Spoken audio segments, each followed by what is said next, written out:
All right, well, good afternoon, everyone. I'm here joined by Mayor, Fire Chief Representative Ken Fleming on yet another day where we are surveying the damage of severe thunderstorms and tornadoes that have come through the Commonwealth of Kentucky.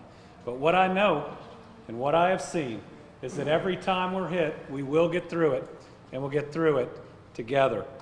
This is what Team Kentucky is all about, and it's what you saw as we toured the storm damage. People helping people, having pulled up in each other's driveways, trying to get the tarp over the roof before that hailstorm and next rain shower hits, trying to welcome people into their home, make sure that people have a hot meal, offer kind words and a hug. We see our utility workers out there in droves, working really hard to get power up. I hear most people will have power back by 10 tonight. That's pretty incredible given the damage that we saw with this tornado absolutely touching down in Prospect in both the first neighborhood and then through Hunting Creek. As we sit here today, we are under a state of emergency statewide that I issued yesterday. What that allows us to do is to bring extra state resources where they're needed, to call out our forestry teams, to bring in the National Guard, which helped open a road here in Prospect that we got open at about 2 a.m. I activated the price gouging statute, which prevents people not just from raising the price of gas, but think about home repairs, cleaning repairs, things that people need right now. Yesterday, I was at my son's baseball tournament on his spring break. Knew this was coming and was up at 5 a.m. that time, tracking the storms, talking to emergency management, and then calling local officials as their cities got hit. And I promised them that I would be here today because we would take every step that was needed. What we think right now is that we have about 5 confirmed tornadoes. I believe that we will have more before that's done. I believe we'll have somewhere in between 7 and 10. And what's incredible, given that many tornadoes and this much damage, and really straight line wind damage in places that may not have a tornado, is that we had only one fatality. That individual is a young man who was driving in northern Kentucky when the first round of intense rain came through. That death is tragic, but to have this level of damage and this many storms, the level of instability we had yesterday, and have no other major injuries is incredible. In the first subdivision, I got to talk to a woman who was in her basement who showed us her backyard. And the fact that she and everyone else are still here today after that much damage was done is pretty incredible. The one loss that we had today is in Campbell County. Again, that happened earlier yesterday. So today I'm here with the mayor and others, first here in Prospect, then headed to Jessamine and Fayette counties. The lieutenant governor is in Ashland, Boyd County. Will likely be in a couple of other places today because these storms and these tornadoes hit all parts of Kentucky. It was a true destructive weather system that has caused significant damage across the Commonwealth. Because of that, it's going to take some work and some time before we can tell what we qualify for on the FEMA side. Remember, those are 2 major categories. Those are public assistance, that's damage to state facilities, roads, county, and other publicly owned assets. And then it's what's called individual assistance. Both of them require certain thresholds of damage to get to, and that's why it's so important that everyone, even if you're just filing an insurance claim, take pictures of the damage you have and call in to report it to your county emergency management officials. You may think that you won't need FEMA help, but you reporting your damage in might help us get to the threshold for other people that will need FEMA's help. As we're here today, we have 12 county declarations of emergency. Those are Anderson, Bourbon, Boyd, Clark, Elliott, Fayette, Greenup, Henry, Jefferson, Jessamine, Kenton, and Union. And then we have 7 cities that have declared emergencies. Those are Ashland, Catlettsburg, Flatwoods, Greenup, Louisville and Jefferson County, Mount Vernon and Rockcastle, and Raceland and Greenup. We're down to just over 15,000 power outages, but a whole lot of those are going to come up. And if you're watching the dashboard, please know they're going to go up and down because sometimes they have to turn off the power to an area to come in and repair it for an adjacent area. Some good news further east in the state, we lost cell phone coverage We believe that happened because we had two areas of the state where we had major power lines down over interstates. That was on I-75 by mile marker 104. That's just south of Lexington, pretty near the 8th and Spoonsboro exit. Then the other one was in Greenup County on I-64. In clearing that, they may have hit an AT&T line that has now been repaired and cell phone service restored. I want to thank AT&T and other cell phone companies for getting different mobile units out that established communications that was so needed during that time. I want to thank all of our local first responders around the state. They've done an incredible job. That includes this fire department and everyone who works with them. I was proud that we had 14 National Guardsmen from our air unit. That's the best National Guard in the country. They actually won that award. That's not just what I believe, but they were here helping them clear roads last night through 2 a.m. Certainly Louisville Gas and Electric, Anchorage, Middletown fire departments worked through the night for that. We're grateful. They brought to bear so many bodies and equipment. And listen, I've now seen a lot of tornadoes. And what I see here was an intense cleanup right afterwards through the night. Louisville ought to be really proud of everybody here who was on site and working. And what I'm already seeing is this is going to be a cleanup and a repair that's going to move much faster than some other ones that we've seen. KSP across the state responded to about 68 calls. Those are in addition to all of local law enforcement. We thank all of them as well as our telecommunicators who take those calls in. It's important as we move through the next really day or so where we'll have a little bit more weather, but nothing damaging, that you do not call 911 to figure out if roads are open or to get weather updates. Go online and get those, or call the right places. Leave 911 in case we have any other injuries that come out of this. We got a lot of people working with heavy equipment, chainsaws and the rest. Let's make sure those lines are open. And finally, natural disasters also cause mental health issues and damages. Now, this is really traumatic. If you've been through it, if you've lost your home, if your backyard looks like some that we've seen, if you had to sit there praying while a tornado came through, we're blessed that you're here, but we understand that mental health is real, and so please reach out if you need that help. The 988 crisis hotline is open and available with people who are willing to talk you through it. Final thing is, in the coming days, our Department of Insurance will be working with people who have complaints. If you're not treated right by your insurance company, please call them. A lot of what we've seen today will be covered based on past events, and it appears we already have adjusters and others coming out. So with that, I'll turn it over to Louisville Mayor Craig Greenberg.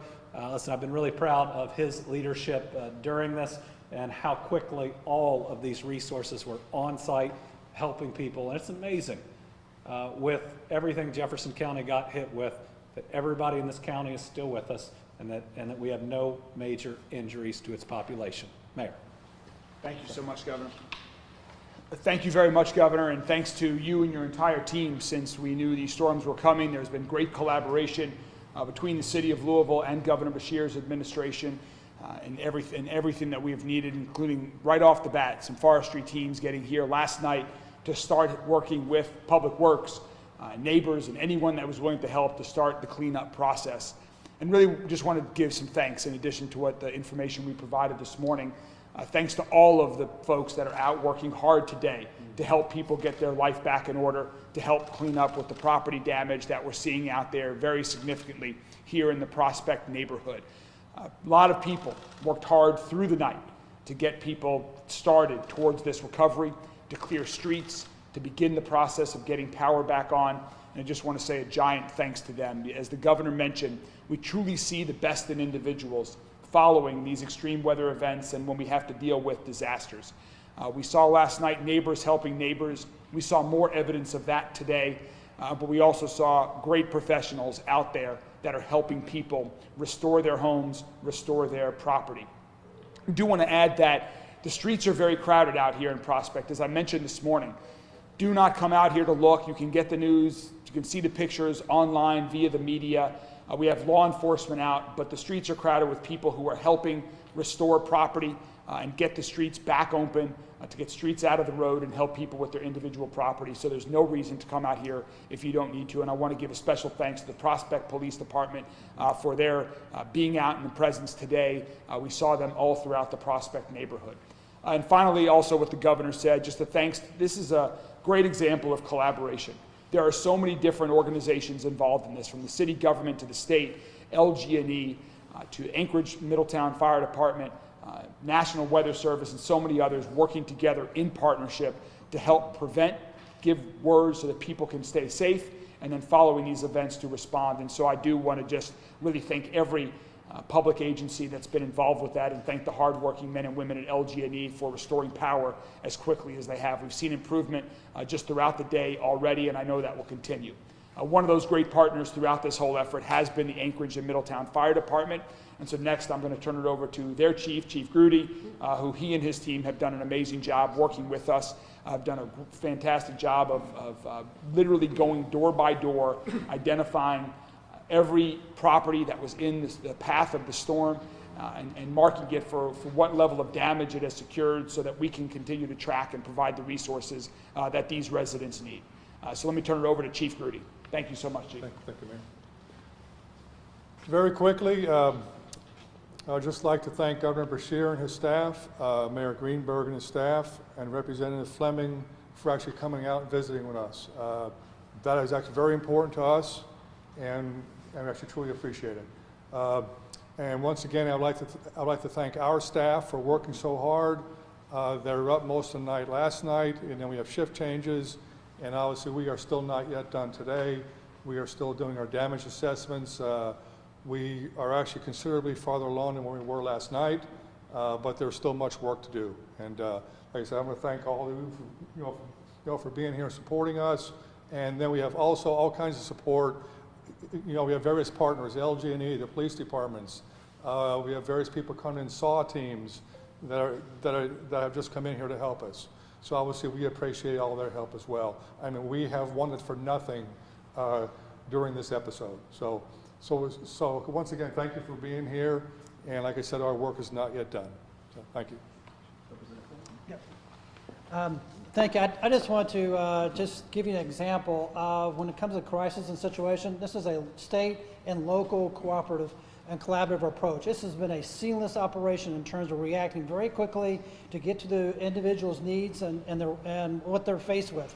And so I want to especially thank the governor and the mayor for going out and going through this process, to doing a wonderful job in terms of coordinating and helping out and making sure we get the resources out there to people. And I was talking to the mayor of Prospect last night, and he already had his police department on the ground with about an hour to a half hour after the tornado went through. So that's a kind of local response that we come to be used to and deeply, deeply appreciate. So once again, I want to thank the mayor and the governor for having a really quick response and making sure that people's needs are met. So thank you.